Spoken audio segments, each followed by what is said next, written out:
مؤامرة كي دولي هوت لسري بروبو. المؤامرة الدولية التي حيكت على القائد آبو كانت بمشاركة العديد من الدول التي كان لها يد فيها. لقد تعاونوا على اعتقال القائد، ومنذ 25 عاما والقائد يقاوم ويناضل من داخل زنزانته في إمرالي، ولم يترك يوما نضاله رغم استمرار العزل عليه. والمؤامرة التي حيكت لم تكن فقط على القائد آبو بل على الشعب كافة، وخاصة المرأة، لأن الثورة التي انطلقت في روج آفا سماها القائد بثورة المرأة.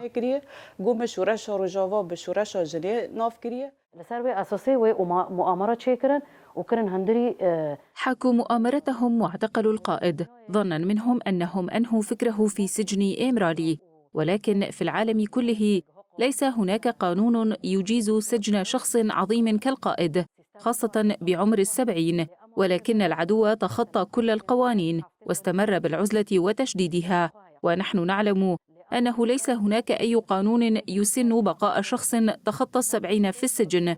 وها قد مر 25 عاما على الاعتقال، وما زال العدو يثقل من المؤامرة والعزلة على القائد.